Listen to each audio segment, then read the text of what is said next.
join us. Okay, lovely. And then I'm just going to share my screen so you can all see that. Okay, let's try that button. There we go. Okay, right. Here we go. Okay, so Kirsten has outlined some of the background to why these warm hubs are coming into being. Obviously, being residents of East and South Cambridgeshire, you'll know that a large proportion of our residents live in villages and what we probably call semi-rural areas. And we know that these people are probably sort of disproportionately affected by the cost of living crisis. So that's one of the reasons why this project is focusing in East Cambridgeshire and South Cambridgeshire. You can see the points there about the cost of living crisis on the screen, but I think, you know, with escalating costs for sort of food and travel and heating, we're beginning to think there may be people who are what we're calling sort of just managing, you know, who've been managing to stretch their money for the time being, who are probably going to be tipped into crisis this winter. And we also think that even those who can manage financially, being able to meet and chat with other people in a warm, safe and friendly place can make a real difference to your quality of life. So what we're hoping to do here is to encourage people to leave their homes and to come together to support each other this winter. So that's why we're trying to establish warm hubs in East Cambridgeshire and South Cambridgeshire. And just I think hopefully you all picked up from the email that this project is being funded by the new integrated care system for Cambridgeshire and Peterborough, and that funding has come to us via South Cambridgeshire District Council and East Cambridgeshire District Council. So we're really grateful to be working in a sort of partnership with them to bring warm hubs to people. I thought it was worth just outlining what we see a warm hub as being, because it's a term that I think, you know, you may have seen used in sort of several places now. It seems to be becoming increasingly popular. So for us, in terms of what we're defining as a warm hub, it's a publicly accessible community building that can provide a free of charge, warm and friendly environment for people to come together, socialise, take part in activities, etc. And we see that happening. It could be in village halls, it could be in community centres, it could be church buildings, or it could be day centres, sort of existing day centres where people are already coming together. The important thing for us is that these warm hubs are community led, so they'll be run by volunteers. So although we're going to be supporting those volunteers as Cambridgeshire ACRE, each hub will be led by members of its own community. We see the hubs as doing sort of several things. So that's sort of providing refreshments. We're hoping that they'll be able to give people information on how to stay warm at home and how to heat their homes more efficiently and reduce their energy bills. I think that's a really key one. We all know that rising energy bills are going to threaten us all. So if we can do anything to pass those messages on about how people can help themselves with that, then we will. They're also going to hopefully provide information on other health and wellbeing services, and I'll come on to that very shortly about the other people we're going to work in partnership with to bring that information and advice into the warm hubs. The other key thing with a warm hub is it'll provide access to electricity and to Wi-Fi so that people can bring along their own digital devices and use the electric to charge those devices up. But B, also then to jump onto the hub's own Wi-Fi. So, you know, if people are having, you know, problems perhaps with home Wi-Fi or being able to afford that, they can still come to the hub, get online and do some of those essential things that we all have to do these days using a Wi-Fi connection. So making appointments, banking, that kind of thing. Most importantly is that bottom bullet point there about hubs being open to everyone. We see warm hubs as being available for anyone to attend. I mean, obviously, we're particularly trying to reach people who are perhaps, you know, at that tipping point into fuel poverty, or people who are feeling particularly lonely and isolated.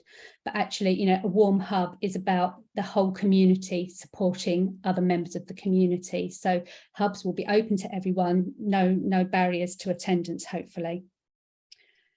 It's very much up to the community when the hub will open. So each warm hub will determine for itself which days of the week that it opens and for how long on those days that it opens. I mean, we're seeing it sort of perhaps as a minimum of perhaps each hub opening for either one morning or afternoon.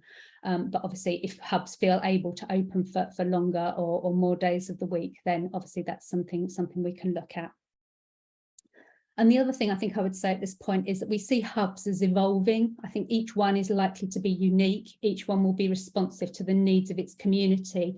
So depending on the people who come forward to take part in the hub, either to volunteer or to come along as an attendee, will probably dictate how that hub evolves and what other things might then happen at that hub. This picture, I love this picture. This is a warm hub in another part of the country that one of our sister organisations runs, and these people, they provide a sort of a soup and a roll lunch for the people who attend their hub, and you know, that's possibly one route that some of our hubs might like to look at. So I talked about other people who might be involved in the hub. And what we're thinking that there will be is we're calling it a Warm Hubs Advice and Support Programme. And what we're doing is we're working with a sort of network of partners who could possibly support the warm hubs. So that's things like existing health and wellbeing services, and those are provided by the district councils in a lot of cases. Some of the services that the county council, Cambridgeshire County Council provide may well be available to the hubs.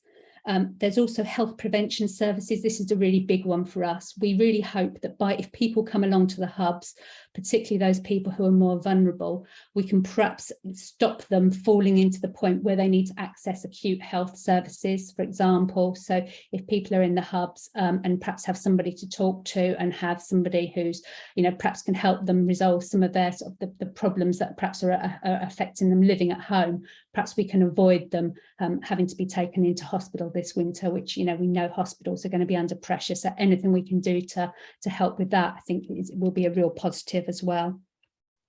And then the other thing we're looking at is other sort of charitable, voluntary and community sector organisations who might well be able to offer different packages of support to people who come to the hubs. And so what we're hoping is that, you know, together these organisations can provide a sort of a menu of services that hubs can pick from. So once hubs are set up and, you know, the volunteers who lead the hubs start to work out what the people who are attending might most like to see there, they'll then be able to pick from this menu and invite these service providers to come along, perhaps either, you know, leave leaflets or posters or booklets, or perhaps give talks. It might be any number of things that we think that these people could be able to provide to the hubs. So in terms of what support Cambridgeshire ACRE will provide, I think the first thing to say is that we want to work with communities to, if communities have got a building that they think would be suitable to host a warm hub, we'll be doing some assessments of those buildings to check that they are ready to be a warm hub. There's no point in us offering hubs as warm, safe spaces if they don't meet that criteria. So we've come up with an assessment checklist that we will work through with communities to check that the building is suitable for use as a warm hub.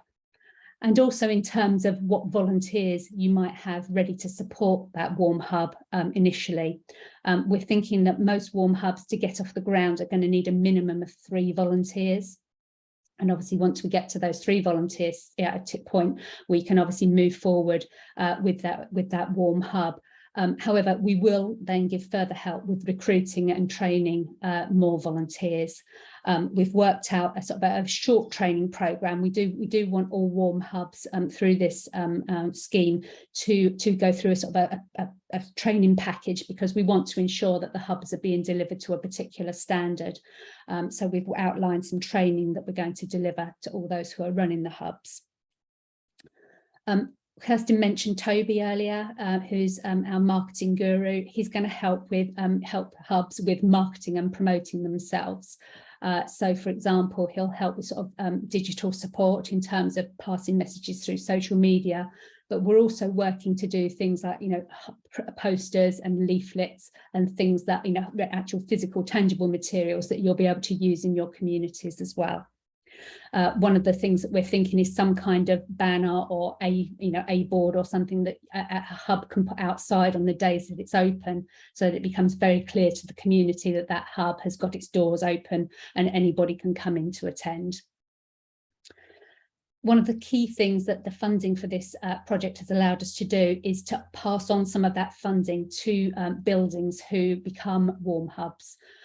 So we hope that will help you cover some of your costs. We recognise that obviously you having to open your doors, turn on your heating, allow people to use your electric and your Wi-Fi is going to increase some of your costs. And we are aware that a lot of community buildings are charitable, and we certainly don't want you to bear that burden. So we're hoping that to be able to pass on some funding to you to help with that. One of the key things that we'll want to do through this is to collect some feedback from those who participate in the hubs, and that's both from the volunteers who run the hubs and also the people who come along to the hub, because what we want to be able to do is to show that this is a really good model of communities supporting their most vulnerable community members. So we will be working with you to collect some feedback so we can feed that into an overall evaluation report and hopefully prove to our funders that this is something that needs to be continued in the future. And the idea is that everybody who goes through this process, through these different bullet points here, will then become affiliated to our network of warm hubs. And what that basically means is that you'll then be entitled to use our Warm Hubs branding, and you'll receive our marketing materials and a certificate to prove that you've been through that. And we hope that in that way, the community will be able to recognise that you're providing a warm, safe facility for people to use. There'll then be some ongoing support. So first of all, we'll have Warm Hub coordinators who will be on site with you, come and support you in the running of your hub as and when you need it. There'll be opportunities, we hope, for us to bring the volunteers from the different hubs together so you can begin to learn from each other and find out what works and what doesn't work quite so well. And then there will also be an enhanced training package. What we hope to do to begin with is just give you sufficient training that you can get your doors open. For us, that's the most critical thing, that we get some doors open on warm hubs as quickly as possible as the weather starts to get colder. But equally, we know that there will be some other things that hubs might want to do that might require a little bit more support and a little bit more training as the sort of winter progresses. So that might be things like, full-scale meals. It might be things like, they want particular training around sort of being a dementia friend, that kind of thing. So we'll start with the basics and then we'll move on to more enhanced training as we get to that point. So this is the critical bit really for us. So this is about if you're interested in becoming a warm hub, or you think you might like to, the first thing that we need you to do is to complete our expression of interest form. Toby's going to pop the link to the expression of interest form into the chat for me, I think. And the other thing we will do is we will circulate that again to you by email tomorrow. It was in the original email that you had about warm hubs, but in case anybody's misplaced that, we will recirculate that. Once we've had your expression of interest, we'll be in touch with you on an individual basis to discuss that further, to see what your building's like, what further support you might need with regards to that, and also where you are in terms of the sort of volunteers you have, whether you're ready to go, basically. Once that's all been done, we'll then invite you to take part in the Warm Hubs training, which, as I say, we hope will be relatively light touch. That'll be an online training event. And once you've completed that training, obviously you'll then be affiliated to the Warm Hubs network. And we hope that you will have Warm Hubs ready to open their doors from October onwards.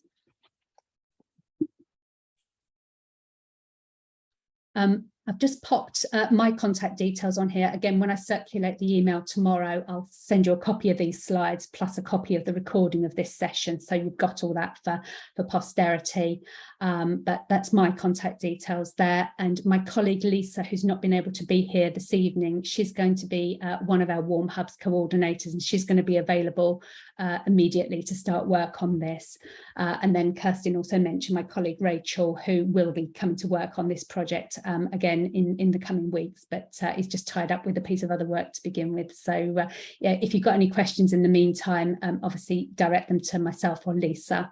And then I'm going to now stop sharing and hand back to Kirsten, and we'll take any questions that you've got.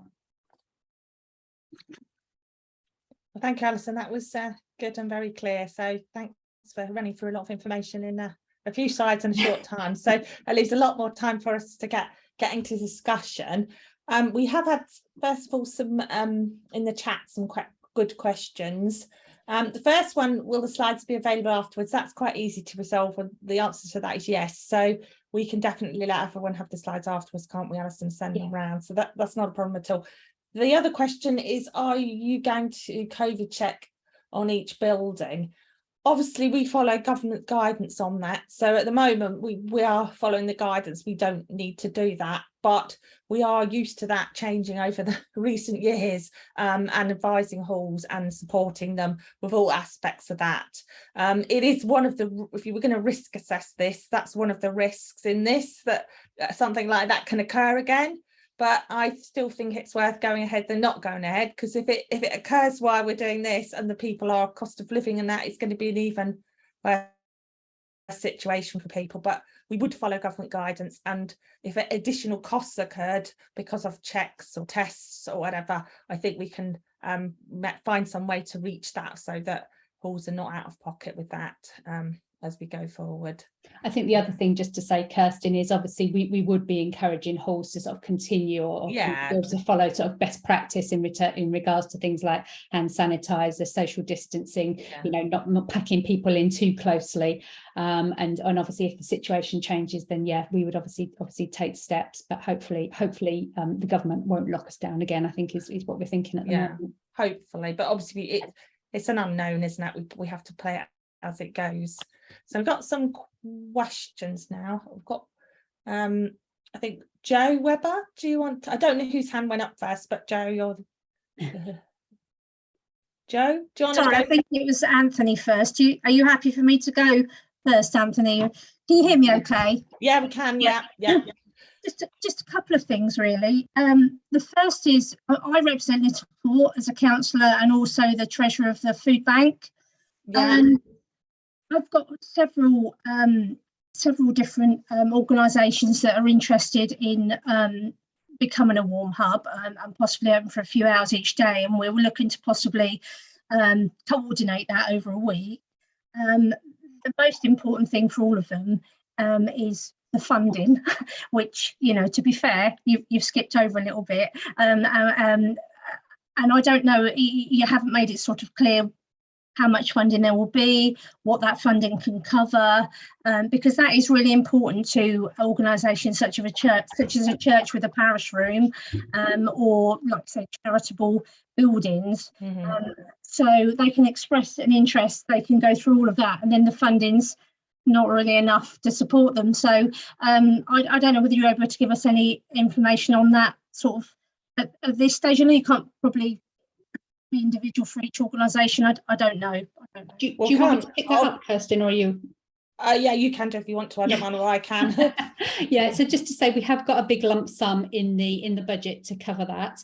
What we're going to be doing as part of the assessment process is ask buildings how much they would need for the time period that they're planning to open their hub. So because it will differ for every hall, so some places will be much cheaper to run, others will be more expensive. So we're not going to give a sort of a block, here you go, everybody can have X pounds, but what we'll try and do is give, you know, a significant amount of money to cover your enhanced running costs. So we'll ask you to articulate those, and then hopefully we'll be able to give you something to help meet those. That's the idea behind it. What can that funding cover? I mean, what do you want me to rent of? So if you were hiring your hall out, you will have a rental rate you're hiring that public space out for if you hire it. So you might not be hiring it to someone else because you're using it for this. So it would cover that at the rates that you normally charge.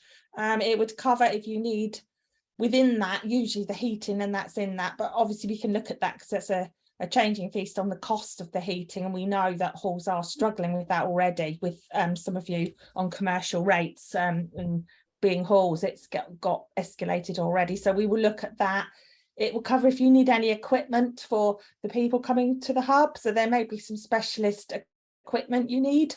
Some people might, I don't know, might need a special drinking cart, that kind of stuff. So we would look at that and we'd have a fund for that. But as Alison said, I think it's got to be done on an individual basis because you all have different costs compared to on the building and what you're doing. But what we would say, we don't want you being out of pocket. So it's about that additional provision, and that you shouldn't be out of pocket. Just one last thing. Does that cover if you're wanting refreshments, or you'd like people to give you refreshments, are you expecting those to be free, and all that covered if people say, well, we'll give tea and biscuits, but we need to cover the cost of that, or we'll give a soup and roll lunch, but obviously they need to find the money.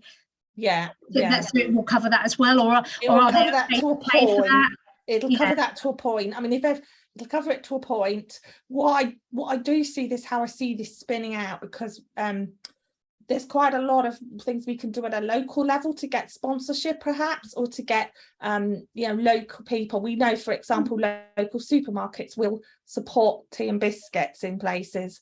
But that will take a bit of setting up, won't it, once you've got established. So we hope to move on to try and get some more money into it, so we can get that kind of more localized funding, because there is money at a local level I'm talking in a parish kind of level here to find, but to start with, you won't have that money when you're just setting it up quickly, will you? So no, but all I'm thinking is if they levied a small charge for that, is that not what you're expecting? I mean, if they said it's got to be free, it's got to be free. So it can't be a charge, because that obviously this is about people that can't afford things. So but you're expecting at the same time, you're expecting volunteers and people to provide that, and that money's got to come from somewhere. I totally agree. So they can't be out of pocket. We wouldn't expect volunteers in any way to be out of pocket, so we would cover the cost of that. And can one location have more? So a large village like Liverpool, could we have more than one? Would you fund, or are you only looking to have one once a week, or could it be different organisations? If the need is there, now obviously it depends on the place and the need and the size of the population there. So we can look at the need there, and again, I think that's got to be done on an individual basis of place, because some places are bigger than others. Some places perhaps might have more need on certain days and certain ways than others. So I think we would look at that with you on an individual basis.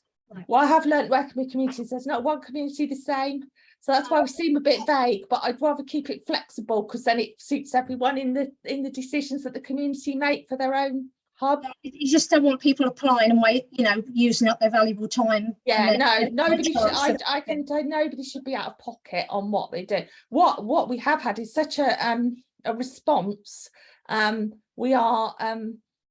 We've probably got more than we have got the money for, but I think funders are looking at that. So I think we can go forward from here, I think. Right, anyone else? So we had I think Anthony, you were next. Yes, I had two questions. The first one is relatively straightforward, and it's regarding safeguarding. Obviously I have no problem with adults coming to the centres or children, but obviously we couldn't have children there on their own without having a lot of checks in place. So obviously if children wish to come, they would have to have parental supervision. So that would be my first concern. The second one again leads on to what I might call a multi-organisation approach. Bar Hill is quite unique. We have a wonderful parish council, which I'm a member of, a Bar Hill Community Association, which I'm a trustee of, and all of those organizations interact with each other. I understand you're going to need a primary organization to interact with, but obviously then will obviously be the church on top of that, perhaps, to deal with. In our case, we have Tesco, the community room. There's a lot of moving parts to put this in place, and I spent a lot of today just talking to all these different organizations and starting to slot those pieces into place. How would that work in regards to a community application? I think it's fantastic you've already done that and you're getting people together at your level. We could talk to a community application as much. We just need one person to lead it, because obviously we need to liaise with the person in that community who's starting to get that going or getting that going. The safeguarding, do you want to answer, Alison, because that's part of the training, isn't it, the safeguarding policy? And so obviously what we will do is we will make sure that hubs, first thing we'll do is we'll see whether the building itself has any kind of safeguarding policy, and also we will check whether if the group organising the hub is different from the building, because we might well get, so for example, the parish council wanting to organise the hub within the village hall or within another building or whatever, or something, a group of, as you say, a group of people. We'll make sure whether that group has its own safeguarding policies. If not, we can provide template policies. That's something we can do. We think the safeguarding can be relatively light touch, because if we're not doing any kind of regulated activity, any kind of personal care, anything like that. But yeah, we will obviously just put, get volunteers to think through possible sort of safeguarding implications and make sure they don't put themselves in situations where that kind of concern could arise. And I think the sort of other side of that is what happens if somebody makes a safeguarding, raises a safeguarding issue with you. You know, if you get somebody along to the hub who mentions something that just raises flags with you, how would volunteers know how to deal with that safeguarding concern? So we'll give volunteers training in how to deal with that kind of thing as well. Thank you. We're very fortunate in Bar Hill that we have a community hub that operates for 2 hours a week and has the CAB come in. So that's something that could definitely be extended.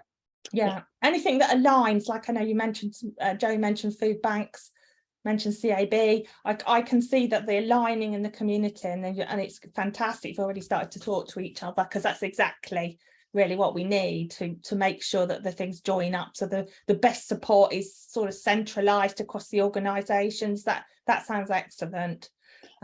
Just before we move on from the safeguarding question, Polly from, I think you're Caldecott, aren't you, Polly, has just mentioned, would volunteers need to be DBS checked? No, they wouldn't. That's not something we think that volunteers will need. No. And there wouldn't be, I know you mentioned children there alone, there wouldn't be children there alone, would they? So no. Okay. Right, okay, let's see who, Peter, your hand's up. I think you've got to unmute yourself, Peter. Just coming back on the safeguarding, you are going to have vulnerable adults there. I'm surprised that you're not requiring DBSs, because certainly for insurance purposes, we found that you do require them with vulnerable adults. I think you'll need a safeguarding policy, but I don't think DBS checks would be appropriate because of what the activity that's going on. I don't think that would be a requirement. All right. And the second, there was a suggestion that we were outside the area. Our applications to join this got rejected. The parish council got rejected, and I got rejected. Yeah, I should explain. Yeah, let me explain. I think because this has gone out across Cambridgeshire, people have got confused what the areas it's working in. So at the moment, the funding we have, and I think there's a question in the chat about this as well. The funding we have is for East Cambridgeshire and South Cambridgeshire. So it's the district council boundaries of East Cambridgeshire and South Cambridgeshire. So that actually leaves Huntingdonshire District Council and Fenland District Council not part of this. However, we have been fending off many people because we've had a lot of response from communities in those areas, and we are keeping a list. So I think we'll take it away that we will approach those district councils and see what we can do, because we know in those areas there's many people wishing to be part of this. The other thing in the chat is about the integrated care system. So that is that the health and care system now come together into something called an integrated care system, and for, just to make it simple, the county is split into two areas. So you've got north and south, and this is why this is been funded through the south. So that's why it is East and South Cambridgeshire and the City Council, but obviously this is not, we're not working in Cambridge City through this programme. So that's why the other side of it is not part of it. So it's just really to do with where the funding is flow for more than the need, because actually some of the other parts of the county probably there'd be as much if not more need than what we've got here. So we will, I think Peter, you're in Huntingdonshire, aren't you? Yes. Yeah, so we will keep an eye on it, and we'll try and do our best to speak to those councils and that integrated care system in the north and see what we can do.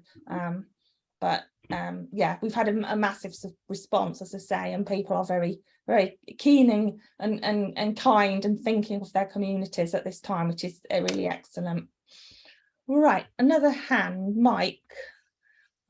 Yes, hello there. My name's Mike Donoghue. I'm with the Royal British Legion. Hello, yeah. Hiya. We've actually in Surham already got this hub, and we've been running it for about a year, doing almost exactly what you're specifying now. And in fact, we're on tomorrow. Every Tuesday afternoon, we open the doors to the whole community, supply hot drinks. We've got Wi-Fi, we have guest speakers. Once a month we have Age UK in. So, but obviously we're running as the Royal British Legion. I'm a trained volunteer with them with the DSB check, and I've done all the various courses. So none of the problems that have been raised so far apply to us, because obviously we're totally compliant as the Royal British Legion. Yeah. Would we, however, because we're already doing it, would we still be able to join this thing, or are we going to be excluded because we're doing our own thing?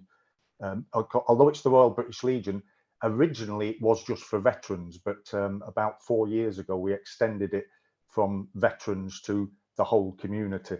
So obviously, if we can do this, it's a no-brainer for us, because we're already doing it. We've got all the facilities. The building complies, because it's the pavilion in Soham, which is run by the council, and they provide the Wi-Fi. There's dedicated kitchens. We've got all the things. The only thing that might be worth us looking at is whether in the future we extended it from free tea and biscuits to maybe hot soup or something like that.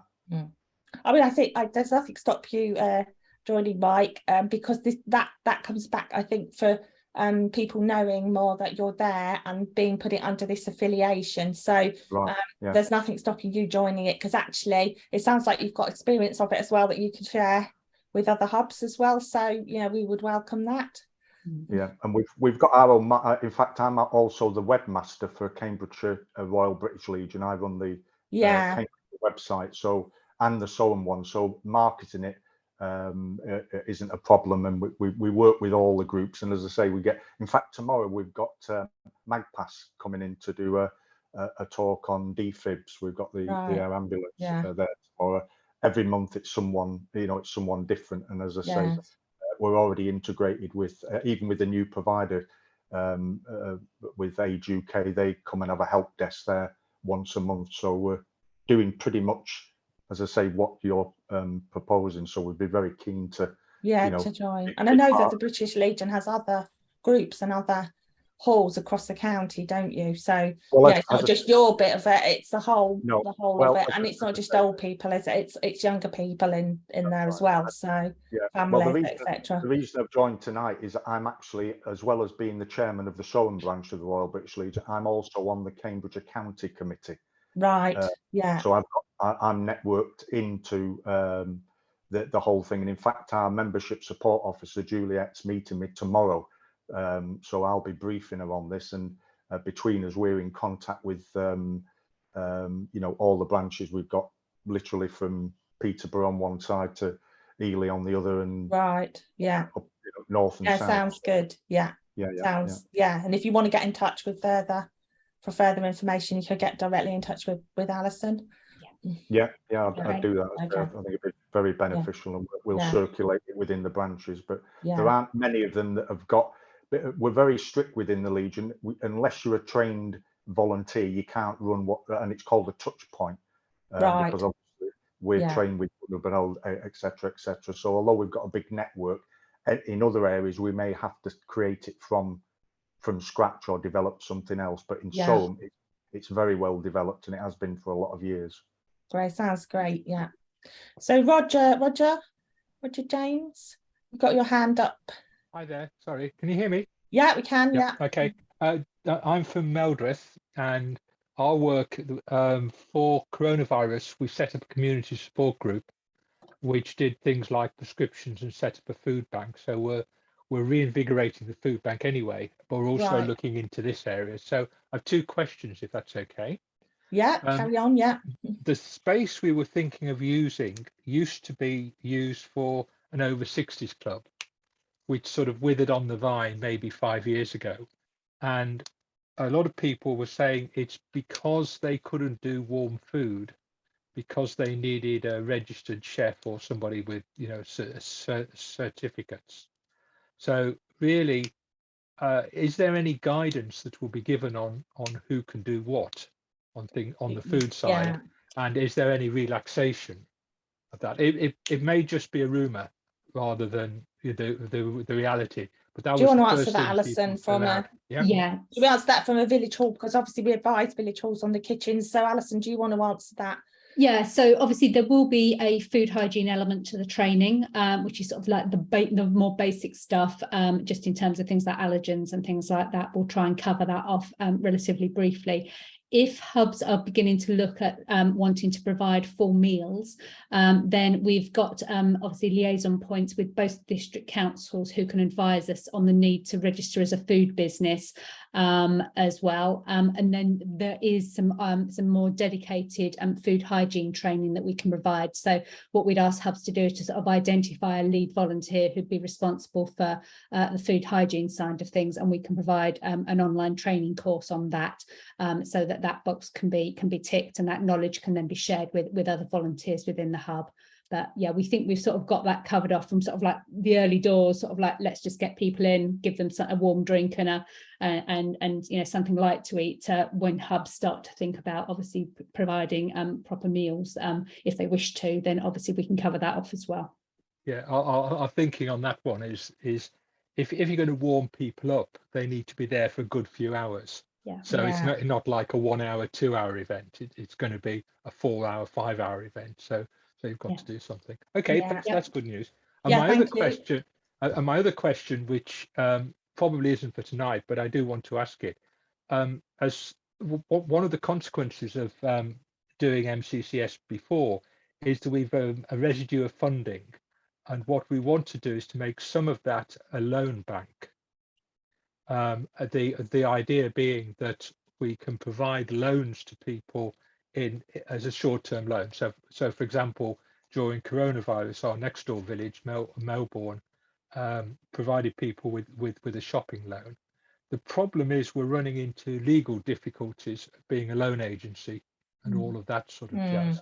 I just wondered if you or ACRE had any knowledge about that or any links you could send us. So I say maybe it's not one for tonight, but if there's a way around that. I mean, it's only very small money. It's got to be only very small money, and it's not to replace, you know, the benefit system, but No. it is for people in that bridging emergency. So I think if you probably think, take yeah, that go on. or take that Mm. offline. Roger, perhaps Yeah, we can yeah, speak no, to no, you and think about, because actually we have come across some other things where people have maybe loaned money, or people have been able to have things work for like no money. I know of schemes, so we could probably take that and discuss that a bit further with you. That would be brilliant. Yeah, and Yeah. I just say I'm not really asking for a question now, but I'm hunting around trying to find somebody. Yeah. Yeah. Okay, thank you. Thank you. And So Kirsten, is it just worth mentioning there that one of the things that we're looking at when we're discussing with partners is possibly what grant funding that people can apply for as well. So if people are in sort of financial difficulties, what other funding support might be available to them. So rather than having to take a loan, if they can access some grant funding, then we'll make sure that the hubs have the information to pass on to people regarding that. Yeah, Yeah, that would be brilliant, because what we did last time was we had a whole series of protocols, and that said, you know, if you're a volunteer and you're faced with this situation, what are the options, and to build that up. And yeah, brilliant, thank you. Yeah, there is out there are grants available to individuals, and I think that will be in the pack for the volunteers, the guidance pack as well, won't it, Alison? So that if anyone came in the hub, you'd have something to give them that listed down as support to help them to contact the correct agency, where perhaps grants would be available. All right, I'm just checking it. I don't think we've got any more hands up, but we have got some questions in the chat. Let me go back up to the top and see what we haven't answered. We've done food hygiene, DBS.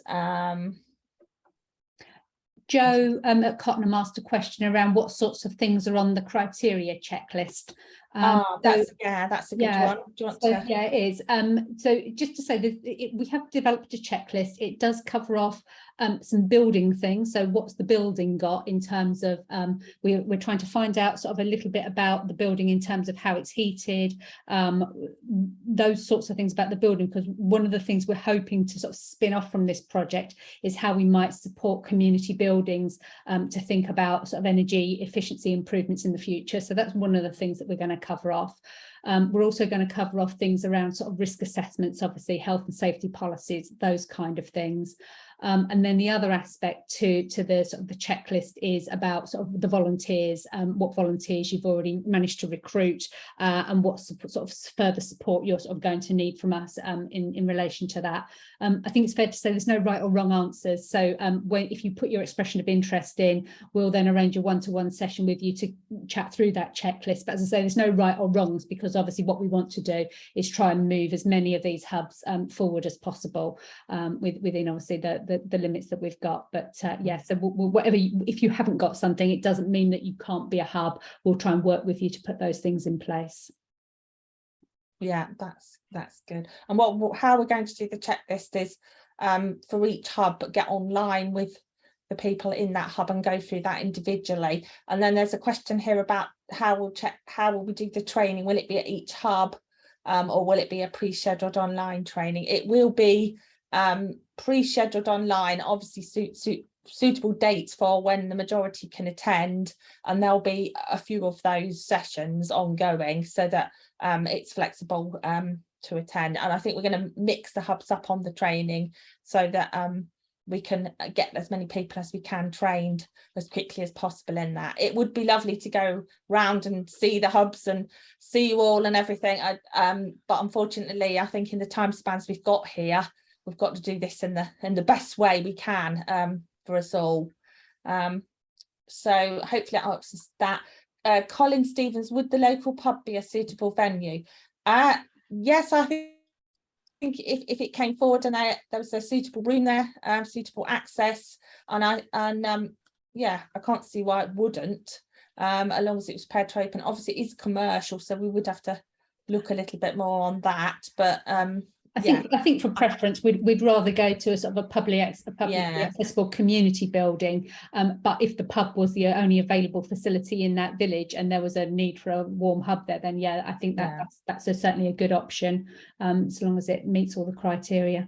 We're quite lucky in Cambridgeshire because we do have a good network of village halls and communities. There's not many without their own community building, is there? There's probably more likely to be a community building these days than a pub, but yeah. Might have to be a bit careful on inclusivity there. Yeah, exactly. That's the only issue I've got with that one. Yeah. So yeah. Right, let's see. Donna. Hi. Yeah, I was just wondering, going back to the talk about food hygiene training, I have to have lots of mandatory training, including food hygiene. Would that be transferable, or is it something like DBS where you all have to have your own, each organisation has to have their own? That's not something that we've thought about, but I suspect if you said, right, I'm going to be the lead volunteer on refreshments at my hub and I've already got a food hygiene certificate and we see evidence of that certificate, then yeah, I mean, it would seem daft for us to pay for you to go through an additional food hygiene course if you've already just obviously got a certificate that's valid. So I don't see any reason why that couldn't be a transferable skill. Lovely, thank you. Anthony, you just have to unmute yourself.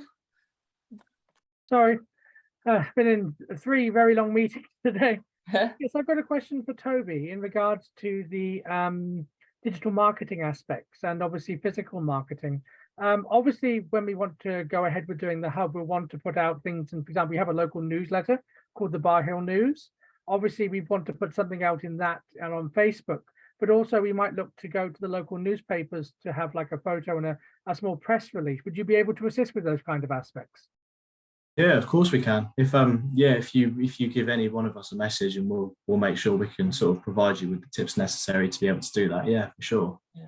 Just to say, we're going to be developing a whole series of sort of graphics and sort of suitable wording, because obviously we don't want everybody sort of reinventing the wheel, and there are some key messages we'd like to get out. So yeah, we'll definitely be able to supply that. So as part of the marketing bit of your training session, we'll certainly provide you with a pack of resources that you'll be able to use, logos, etc. So Thank you very much. push that.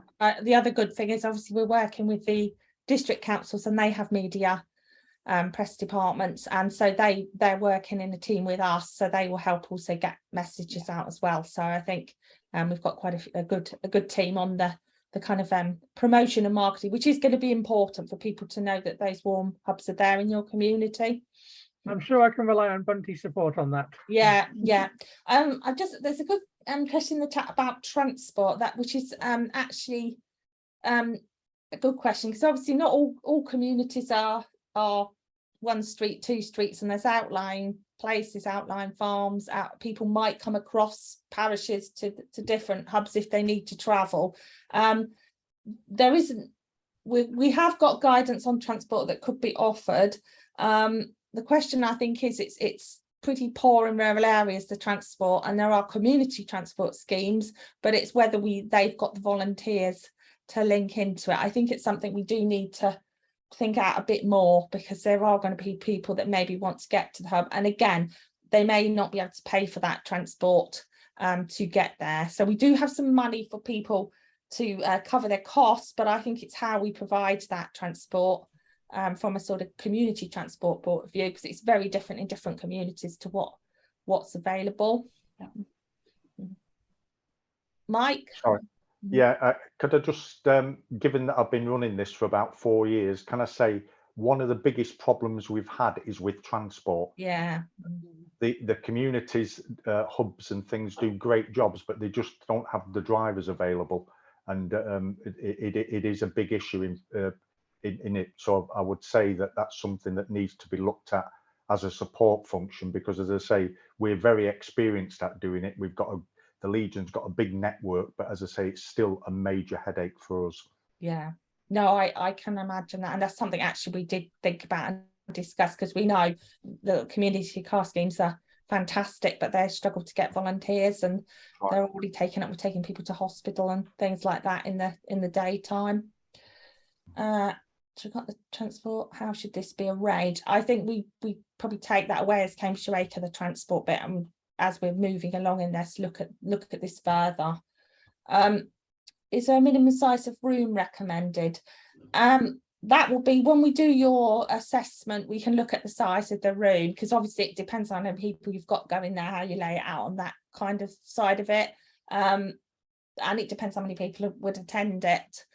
So we can look at the size of your hall. We've got measurements and number of people that can go into certain spaces and sizes.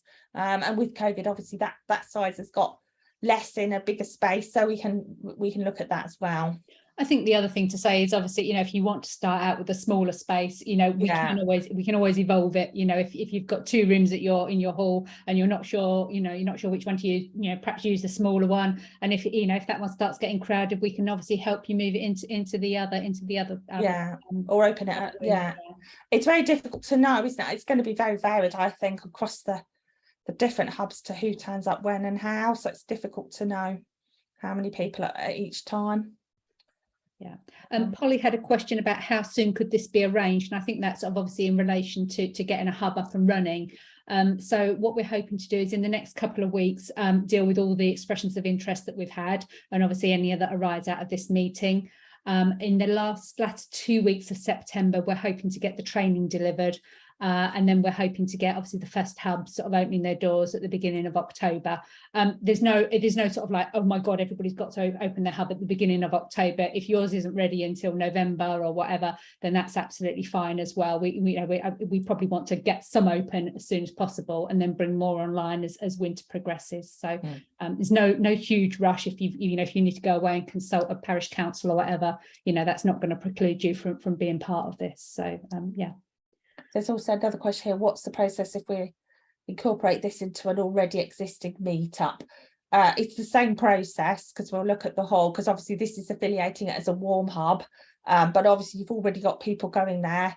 and you'll understand who those people are and what perhaps they want and their needs. But it's about perhaps opening that group up to other people that may come along, because it becomes a warm hub. So we can discuss that with you at that time.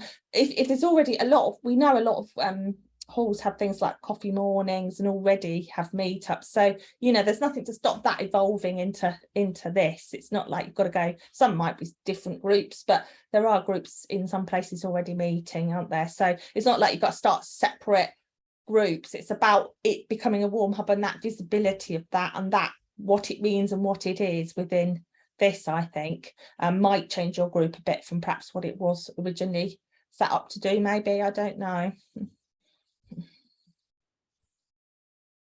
I'm just checking. Has anyone shout if we've missed your question? I think we've been. That's everything in the chat dealt with. Yeah, everyone's chat out, and actually, good timing, because we're not going to go over time. We've got 5 minutes left, so just I hope that was helpful to everyone and answer some of your questions. It will, as I say, be individual. So if you still feel this is for you in your community, or I'll go and speak, or you need to speak to other people and then come back, what I would say, if you can fill in the expression of interest form, which is in the chat, and we will send around the link as well as soon as you can. That is quite simple. It's just a few questions really to gather where you are, who you are, and your sort of first initial details. Once we fill that in, we will be in touch. We're going to try and split this down, so we've got many of us meeting with the hubs so we can get this done ASAP, because we've got, as you say, we're moving this fastly forward. So we should, within the next 2 weeks, for those that put in the expression interest, be back in touch with a named person at Cambridgeshire ACRE who will arrange a meeting with you, or whoever else you want to be online, to go through the longer form.